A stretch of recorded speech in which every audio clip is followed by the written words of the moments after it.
우리 한국 땅에 우리 심령 속에 넘치시기를 주님의 이름으로 축원합니다. 우리 주님을 사랑하시면 크게 아멘합시다. 이 자리에 우리 성령께서 함께 계시면 믿으시면 크게 아멘합시다. 좋은 일이 있을 걸 믿으시면 아멘합시다. 기적이 나타날 걸 믿으시면 아멘하십시다. 서로 인사하십시다. 기적이 나타납니다. 인사합시다. 네, 아멘, 아멘. 다시 한번요. 사랑합니다. 축복합니다. 환영합니다. 아멘. 예, 같이 말씀 한 절 보겠습니다. 잠언서 24장 16절 말씀을 같이 합독하겠습니다. 예, 잠언서 24장 16절 우리 한 절입니다. 예, 올라왔어요. 우리 24장 16절인데요. 이 말씀을 한번 두 번을 큰 소리로 합독하겠습니다. 시작. 대저 의인은 7번 넘어질지라도 다시 일어나려니와 악인은 재앙으로 말미암아 엎드러지느니라. 대저 의인은 7번 넘어질지라도 다시 일어나려니와 악인은 재앙으로 말미암아 엎드러지느니라. 예, 오늘은 인생의 어려운 문제 다루기 세 번째로서 실패에 대한 내용을 우리 같이 한번 말씀을 통해서 해봤고요. 그리고 깨닫는 시간 갖도록 합니다.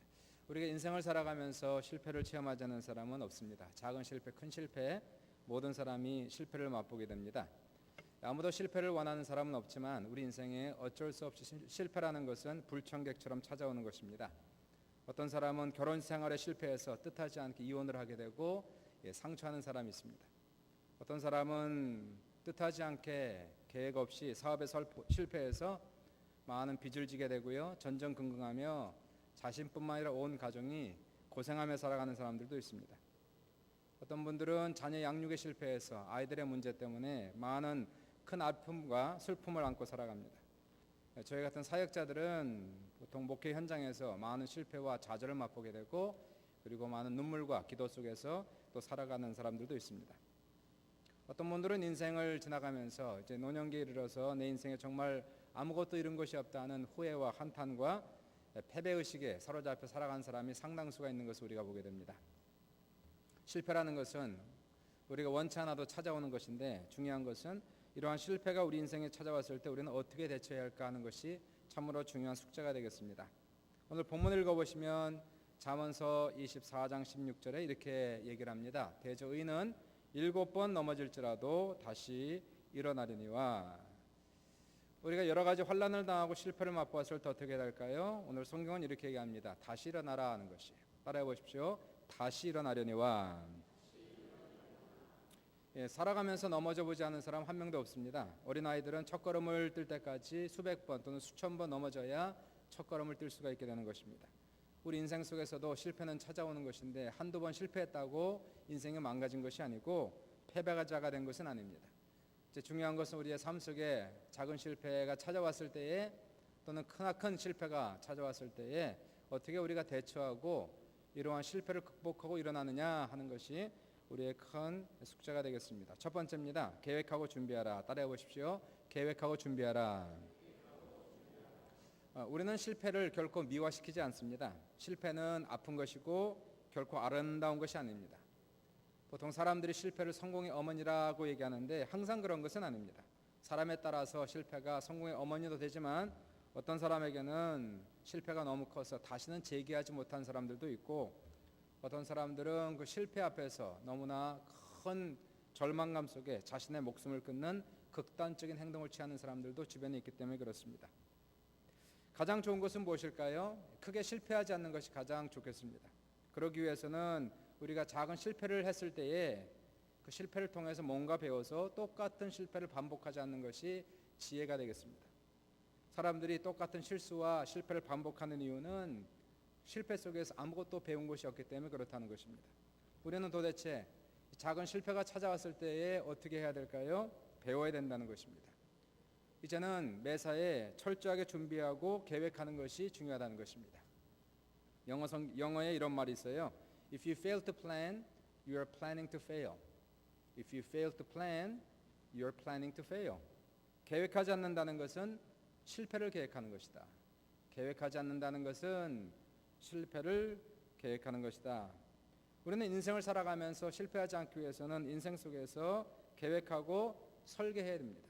우리 미래에 대해서 우리가 차근차근 겸손하게 하나님 앞에서 무릎 꿇고 내 앞날의 미래를 계획하고 설계하고 그리고 믿음으로 추진해 나가는 우리의 삶의 모습이 중요하다는 것입니다. 독실한 신앙을 가진 한 자매가 있었습니다. 이 자매가 신앙이 좋다 하는 한 청재를 만나서 교제하고 결혼하기로 약속한 다음에 이 형제를 소개하기 위해서 집으로 초대해서 부모님 만나고 그리고 같이 식사를 나누었습니다. 식사를 마친 다음에 그 자매의 아버지가 묻기 시작했어요. 혹시 사위가 될 수가 있으니까 어떤 사람인가 알아보기 위해서 그래 자네 장래 계획이 뭔가? 네, 저 성경학자가 되는 것입니다. 성경학자 참 훌륭하네. 그러면 자네가 앞으로 내 딸을 아내로 맞아서 결혼하면 어떻게 살 건가? 저는 열심히 공부해서 살 것입니다. 하나님께서 다 책임져 주실 줄 믿습니다. 신앙이 좋구만. 그러면 앞으로 결혼할 때 결혼 반지 어떻게 준비할 것이고 내 딸이 원하는 것을 어떻게 살 건가? 어르신 걱정하지 마십시오. 저는 열심히 공부할 것이고 하나님께서 모든 걸 다 주실 줄 믿습니다. 그래? 애 낳으면 애는 어떻게 키울 건데 걱정하지 마십시오. 하나님께서 다 키워주실 것입니다. 이것을 신앙이라고 얘기하면 큰 착오가 된다는 것이에요. 이런 사람은 신앙이 좋은 사람이라 얘기하는 것이 아니라 무책임한 사람이다 이렇게 얘기하는 것입니다. 이런 사람은 하나님을 핑계로 자신의 책임을 회피하는 사람이 되는 것입니다. 하나님께서 원하시는 것은 우리에게 지혜를 주셨어요. 우리에게 두뇌를 주셨어요. 우리가 맡겨주신 것은 이제 주님께서 우리에게 주신 지혜와 총명과 믿음을 가지고 우리 인생을 설계하고 준비하며 실천해 나가는 것은 우리의 몫이라는 것입니다. 우리의 책임이라는 것이에요. 사람의 책임이고 사람의 몫이라는 것입니다. 물론 이제 그것이 하나님의 뜻에 걸맞고 하나님께서 복을 주시면은 계획한 대로 이루어질 것이고 하나님의 뜻에 맞지 않는다면 주님께서 다른 길로 인도하시겠지만 적어도 하나님 앞에서 우리가 책임 있게 산다는 것은 우리 인생 속에서 이제 성인으로서 우리의 미래를 계획하고 설계하며 믿음대로 살아간다는 것입니다. 계획하지 않고 살아가는 것은 마치 학생들이 공부도 하지 않고 시험 잘 보게 해달라고 떼쓰는 이러한 억지 신앙과 마찬가지다라고 생각할 수 있는 것입니다. 특별히 세상을 살아가면서 리더가 되기 위해서는 계획하는 것이 대단히 중요합니다. 리더는 계획한 사람입니다. 그래서 리더들은 항상 미팅하는 거예요. 미팅을 통해서 계획을 수립하고 계획을 서로 맞춰가는 것이고요. 따라가는 사람은 계획할 필요가 없습니다. 미팅할 필요도 없습니다. 그냥 리더가 계획한 대로 명령한 대로 따라가면 된다는 것입니다. 그러므로 사회에 나가서 우리가 회사에서 예를 들어서 부장이 되고 과장이 되고 사장이 되고 회장이 되면 이러한 사람들은 더 많은 계획을 수립해야 되는 것이고 더 많이 지혜를 짜야 되는 것이고 더 많은 미팅을 해야 되는 것이고요. 저 밑에 있는 사람들은 그냥 일만 하면 되는 사람들이에요.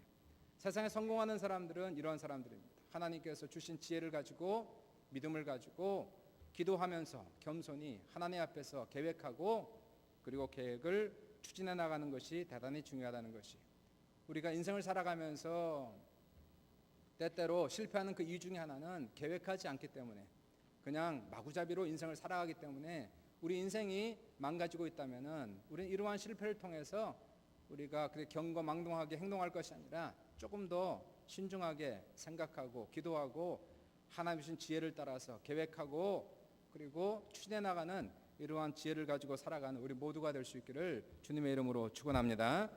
두 번째입니다. 절망감을 극복하라. 따라해 보시죠. 절망감을 극복하라. 실패라는 것은 그렇게 무서운 것이 아니에요. 제가 보기에 실패보다 훨씬 더 무서운 것이 있는데 그것은 실패 후에 찾아오는 절망감과 좌절감과 실패감이라는 것은 말로 다 할 수 없이 우리를 압박하며 다가오는 그러한 강력한 힘이 된다는 것입니다. 이러한 실패를 체험했을 때에 무기력합니다. 그리고 내가 이거밖에 안 되는구나. 포기하고 싶습니다. 때로는 죽고 싶습니다.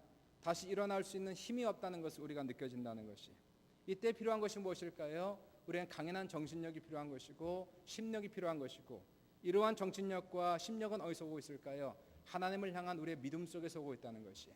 그것이 바로 신앙의 힘이다라고 얘기하는 것이고 기도의 힘이다라고 얘기하는 것입니다. 우리가 교회를 나와서 예배를 드리고 말씀을 읽고 기도하고 하나님을 믿는 그 열매는 무엇일까요? 우리의 삶 속에 절망이 찾아왔을 때에, 실패가 찾아왔을 때에 진정으로 하나님을 믿는 사람들은 그 신앙의 힘을 가지고 절망을 이기는 사람이 될 것이고 성공으로 가는 원동력이 될 것이지만, 이러한 신앙이 힘이 없는 사람은 실패가 찾아왔을 때에, 절망과 좌절이 찾아왔을 때 세상 사람들처럼 똑같이 어떤 사람은 술에 빠지고, 어떤 사람은 도박에 빠지고, 어떤 사람은 완전히 인생을 자포자기하는 이러한 사람들을 우리가 볼 수가 있게 되는 것입니다. 중요한 것은 이제 우리가 살아가면서 실패가 찾아왔을 때에, 불청객처럼 어쩔 수 없이 찾아왔을 때에 내 마음속에 무겁게 짓누르고 있는 좌절감과 절망감을 어떻게 극복할 것인가 하는 것이 우리의 가장 큰 숙제가 된다는 것입니다. 일본의 대학을 최우수 성적으로 졸업한 학생이 있었습니다.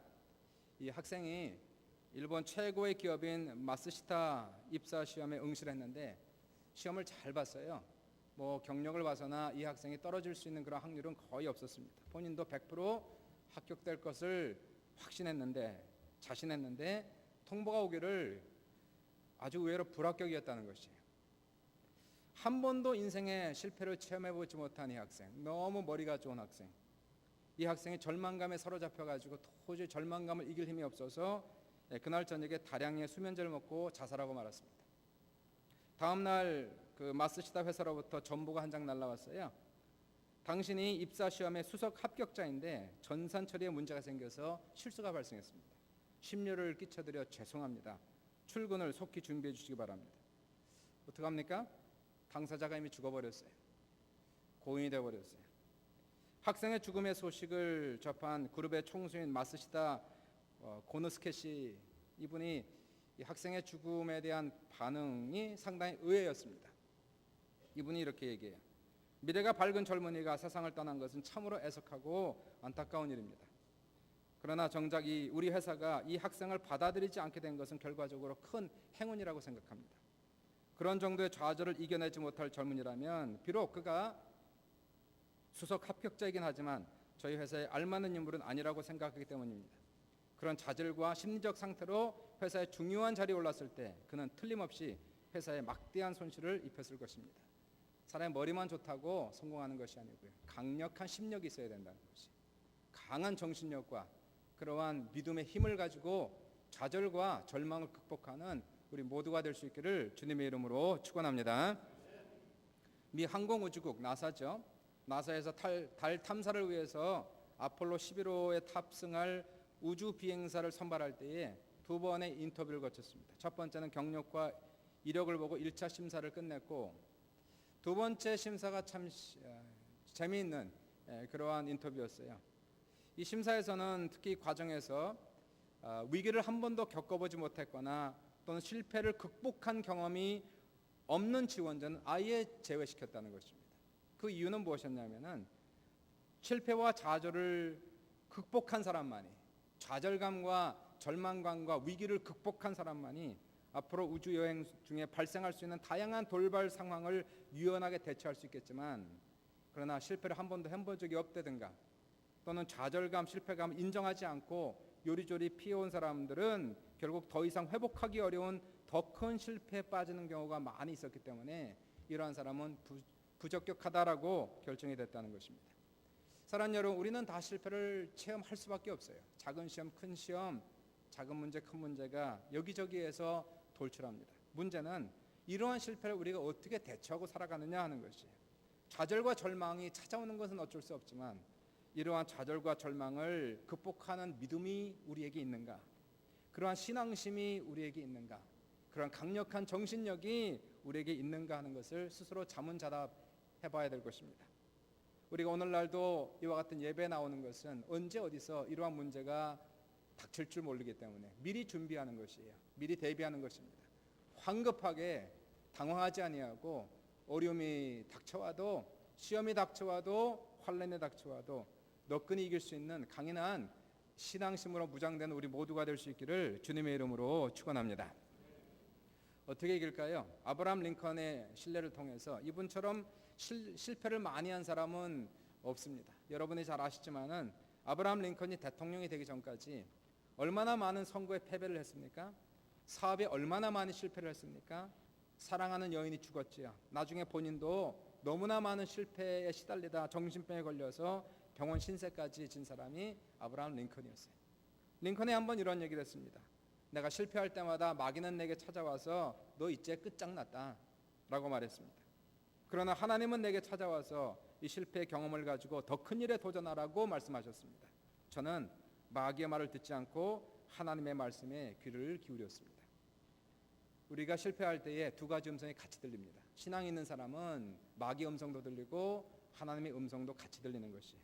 마귀는 끊임없이 우리의 마음속에 좌절감을 가져오고 절망감을 가져오고 그리고 자기 연민을 가져오고 슬픔을 가져오고 포기하고 싶음을 가져오고 때려치자 그만두자 이러한 생각을 우리의 끊임없이 마음속에 가져오는 것이에요. 그러나 우리가 조용히 묵상하면 슬픔 속에서도 하나님 앞에 나아가고 기도하면은 하나님께서 말로 다 할 수 없는 하나님의 위로가 넘치게 하시고 내 안에 세미한 음성, 작은 음성으로 우리에게 말씀을 주시는 것이에요. 일어나라는 것이에요. 포기하지 말라는 것이에요. 내가 도와주리라. 내가 힘을 주리라. 내가 너희에게 내가 성공할 수 있도록 역사하리라. 하나님의 음성을 잘 듣고 그 음성을 따라갈 때에 우리는 비로소 절망의 늪에서 벗어날 수가 있다는 것입니다. 사랑하는 여러분, 절망이 지금 있나요? 하나님께서 하시는 말씀을 잘 기울여 들으시기를 바랍니다. 하나님의 사랑의 음성이 여러분에게 찾아오고 있어요. 격려의 음성이 찾아오고 있어요. 살리는 음성, 생명의 음성을 여러분이 들으셔야 된다는 것입니다. 우리가 잘 아는 커넬 샌더스라는 분 있죠? 켄터키 프라이드 치킨의 창업주로 유명한 사람입니다. 이분은 사업도 잘한 분이에요. 사업 성공과 실패를 거듭한 사람이 그 커넬 샌더스입니다. 이분이 사업을 했는데 잘 나갔어요. 주유소와 식당을 했는데 얼마나 잘 됐는지 그 동네에서 엄청난 부를 모았습니다.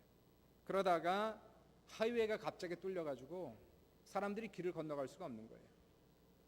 결국 나이 65세에 부도가 나고 자기 가진 돈이라고는 정부에서 준 보조금 105불이 남았습니다.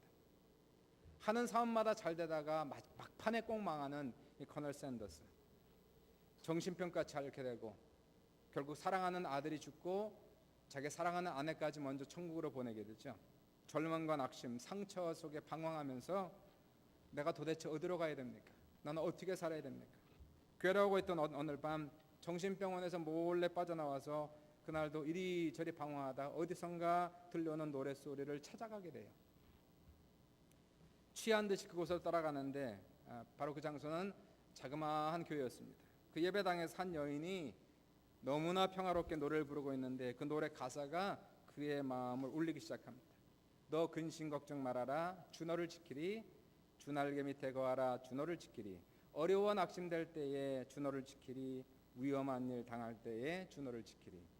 이 찬송을 듣고 있을 때에 이 커넬 샌더스의 눈물이 펑펑 울면서 비로소 고백하기 시작한 주님, 제가 평생 예수 없이 돈만 벌려고 하다가 이렇게 되었습니다. 그 당시에는 미국 사람은 다 예수를 믿었다고 고백했지만 그때까지 이분은 믿긴 해도 거듭나지 못한 인생을 살은 것이에요. 믿는다고 고백하면서 자기 힘대로 자기 의지대로 살다가 인생 다 망가진 상태에서 비로소 회개가 터지기 시작했어요. 주님 저를 불쌍히 여겨주시고 저의 잘못을 용서해 주세요. 한참 동안 울면서 회개 기도를 드리는데 주님의 품에 그렇게 안겨서 울다 보니까 어느 순간에 갑자기 정신이 맑아지는 그러한 느낌이 드는 겁니다. 그동안에 짓눌렀던 그러한 무거운 마음들, 자욱했던 안개와 같은 그러한 생각이 깨끗해지면서 이 정신병이 기도하는 중에 우는 중에 회개하는 중에 말끔히 치료가 된 것이에요. 절망감이 떠나갔습니다. 우울증이 물러갔어요. 그리고 샌더스의 마음속에 힘이 생기고 지혜가 생기고 다시 일어날 수 있다 해보자 그때가 65세였습니다. 다시 용기를 내어서 새롭게 인생에 도전을 하게 돼요. 이분은 10살 때부터 음식을 잘한 사람이었어요. 그래서 자기의 특기를 살려서 11가지 치킨 양념 비법을 개발하고 투자자를 찾았습니다. 비법에 있는데 돈이 없으니까 도와달라고 낡은 트럭에 양념을 싣고 미국 전역을 돌며 양념 사줄 식당을 찾아 나섰어요.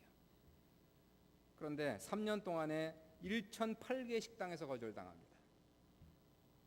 그럴 만도 하죠. 낡은 트럭에다가 양념 싣고 누가 도와주겠어요. 그런데 켄터키라는 주에 도착해서 거기에 1009번째 방문한 식당에서 도와주겠다라는 그런 응답을 받게 되는 거예요.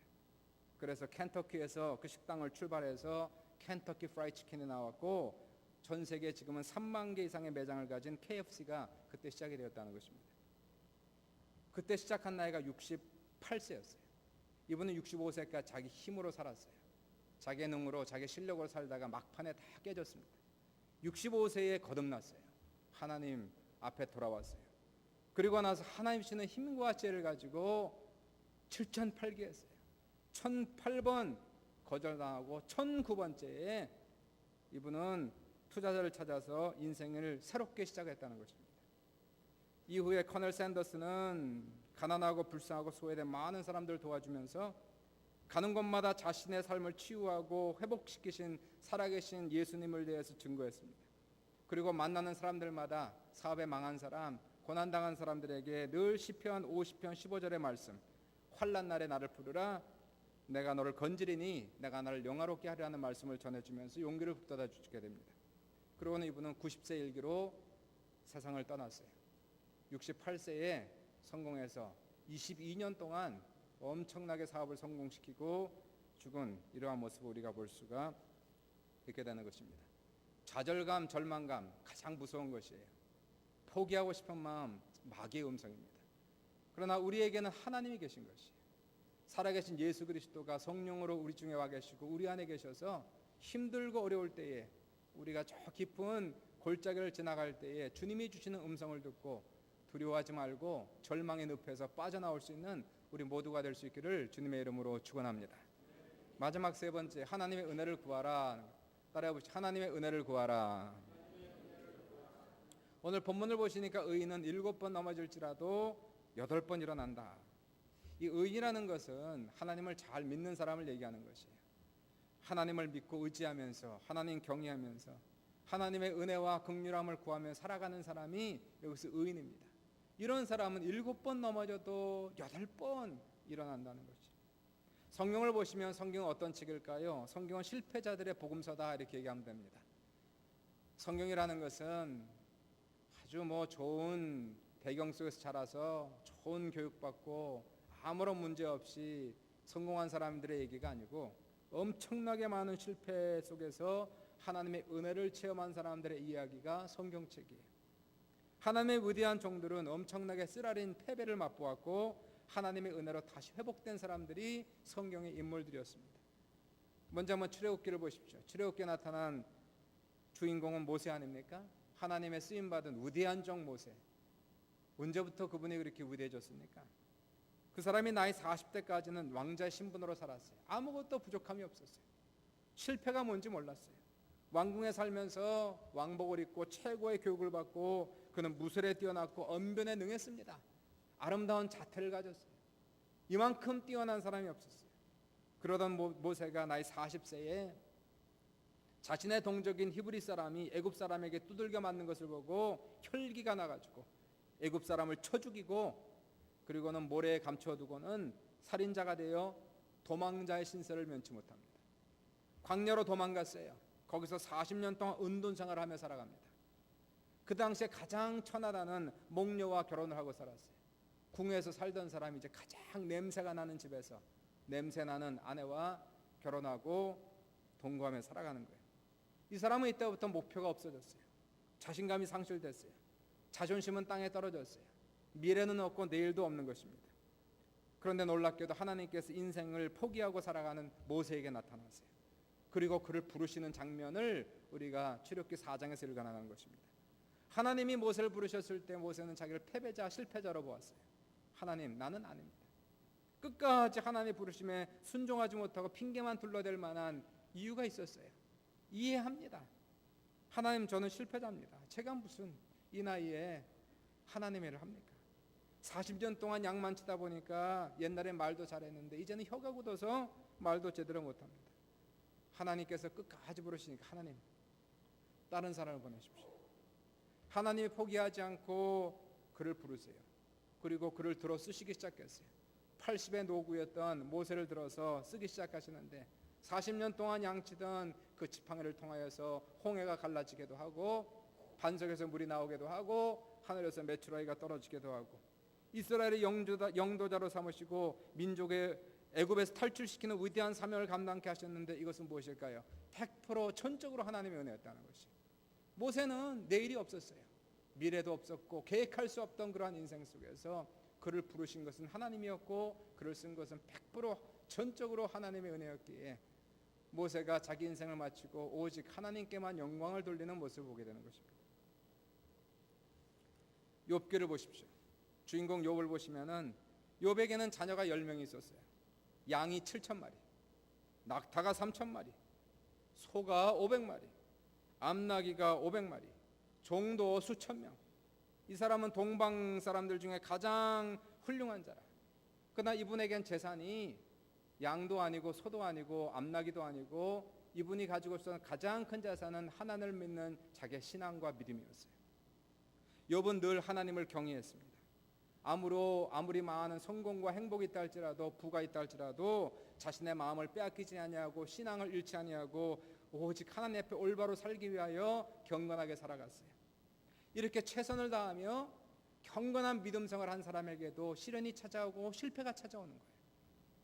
욥에게 큰 실패가 찾아왔습니다. 어느 날 하루아침에 사업이 다 망하는 거예요. 그 많던 동물들을 다 빼앗겼어요. 강도떼가 찾아와서 모든 동물들을 다 잡아가고 종들은 다 죽였어요. 요즘 같은 보험 처리하면 다 받을 수 있는데 당신은 쫄딱 망한 거예요. 회복이 안 되는 거예요. 세상에. 그런데 얼마 있지 않아 설상가상으로 10명의 자녀들이 첫째네 집에서 모여서 식사를 하고 있는데 태풍이 불어서 양쪽 귀퉁이를 다 무너뜨려서 자녀가 10명이 다 한꺼번에 죽었어요. 말이 안 나와요. 말이 안 나와. 기도가 안 돼요. 기도가. 설상가상으로 욥이 온몸에 병이 들어서 온몸에 종기가 납니다. 온몸에 아토피가 퍼진 거예요. 몸이 가려워갖고 질그릇 쪽을 가져다가 온몸을 긁어서 온몸이 상처가 나고 피가 절절 흐릅니다. 아내는요, 온 재산 다 날라갔어요. 자식이 다 죽었어요. 남편이 저 모양 저꼴이 되어 미쳐버렸어요. 그래갖고 자기 남편에게 하나님을 저주하고 죽어버려라. 그리고는 도망가 버렸어요. 사탄이 욥의 모든 것을 다 가져갔어요.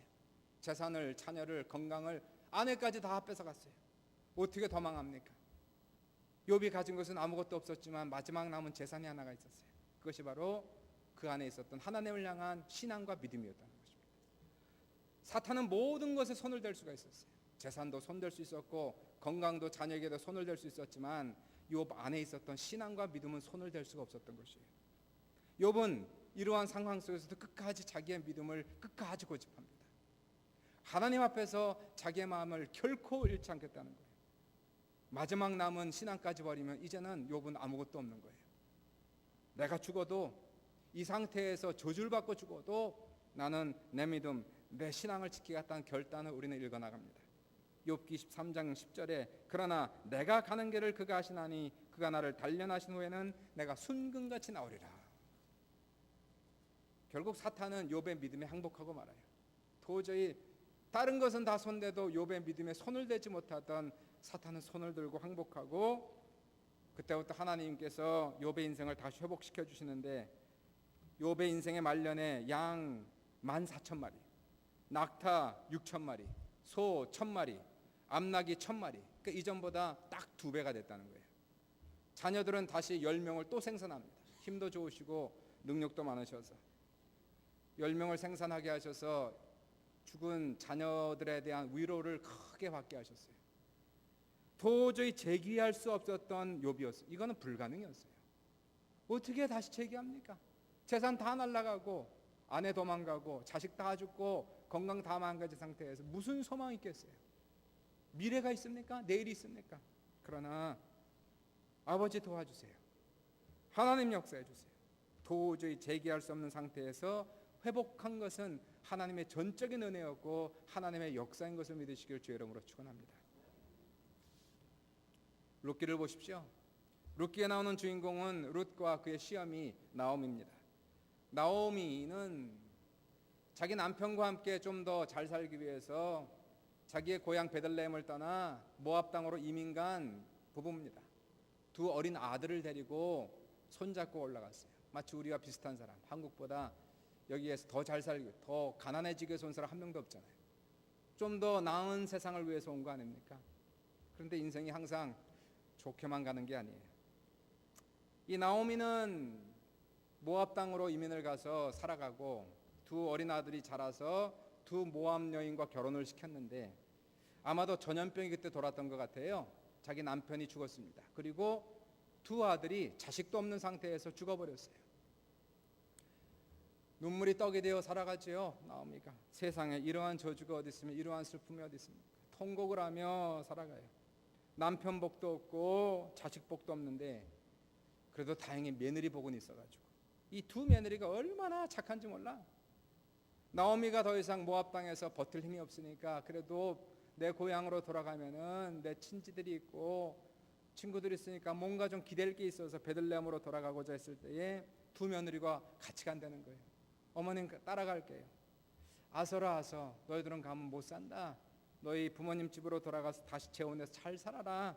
첫째 며느리는 울며 돌아가고 둘째 며느리 룻은 안 된다는 거예요. 끝까지 같이 가겠다는 거예요. 어머님의 백성 내 백성이 되고 어머님의 섬기는 여호와 하나님 내 하나님 되겠습니다. 그리고는 시어미를 따라서 이스라엘 땅으로 돌아와요. 늙은 과부 젊은 과부 둘이. 그 당시에는요 과부라는 것은 완전히 가난입니다. 인생의 실패자가 되어서 고향 땅으로 돌아오는데 사람들이 수군수군하죠. 저거 나오미 아니야? 갈 때는 그래도 잘 살고 가더니 돌아올 때는 빈털털이 되어 거지로 돌아오는구나. 나오미가 너무 슬퍼서 얘기합니다. 여러분 저를 나오미로 하지 마세요. 저를 마라라 하세요. 마라는 쓰다는 거 아닙니까? 이는 하나님께서 내 인생을 쓰게 만드셨나이다. 나오미와 룻은 미래를 계획할 수가 없어요. 이러한 사람은 미래를 생각한다는 것은 불가능입니다. 오늘 지금 먹고 사는 것 하루하루 연명하는 것이 그들의 전쟁이었어요. 룻이요 착한 며느리가 돼서 자기 어머님은 집에 계세요. 제가 음식 좀 얻어올게요. 그리고는 밖에 나가서 음식을 좀 어떻게 얻어오려고 어느 집에 밭에 가서 추수할 때가 돼서 집회 밭에 가서 이삭을 주워오는데 그 당시 이스라엘 법에는 추수 때가 되면 추수꾼들이 앞서가고 뭔가를 떨어뜨리면 두 번 낫을 못 되게 만들었습니다.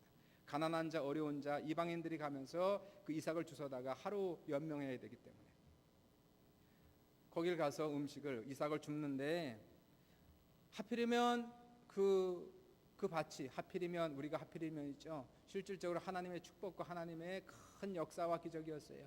그 집이 보아스의 밭이었어요. 보아스는 그 당시 가장 유력한 사람, 가장 믿음과 신앙이 좋은 사람이 보아스였습니다. 거기에서 그 밭에서 이삭을 줍는데 보아스가 보니까 새로운 아가씨가 하나 있는 거예요. 저 아가씨가 누구냐? 종이 얘기하죠. 네, 나오미의 며느리입니다. 이미 익히 들었어요. 얼마나 착한 며느리인지를 들었어요. 그래서 저 아이에게 손대지 말고 저 아이들에게 친절하게 대해주라. 그리고 나서는 저녁이 되니 음식을 많이 주면서 내 시어머니에게 갖다 주라. 그래서 그 저녁에 많은 음식을 가지고 자기 시어머니에 가져와서 자랑을 하고 같이 하루를 또 잘 먹게 됩니다. 나중에 알고 보니까 이 보아스가 바로 누구냐 하면은 먼 친척이 되는 거예요. 이 기업을 물을 자라는 겁니다. 기업을 물을 자. 중간을 다 생략하고 관심 있으면 나중에 룻기를 한번 읽어보시고요. 그러고 나서 룻과 보아스 하나님의 축복 가운데에 마음이 통하게 돼요. 그리고 젊은 과부 룻이 그 당시에 그 지역에서 가장 유지였던 가장 신앙이 좋았던 보아스와 결혼을 하게 됩니다. 근데 그게 끝이 아니에요. 그러고 나서 룻과 보아스가 낳은 자식을 계보를 보면은 룻이 보아스를 통하여서 오벳을 낳게 되고 오벳은 이새를 낳고 이새는 다윗 왕을 낳으니라 이렇게 되는 것입니다.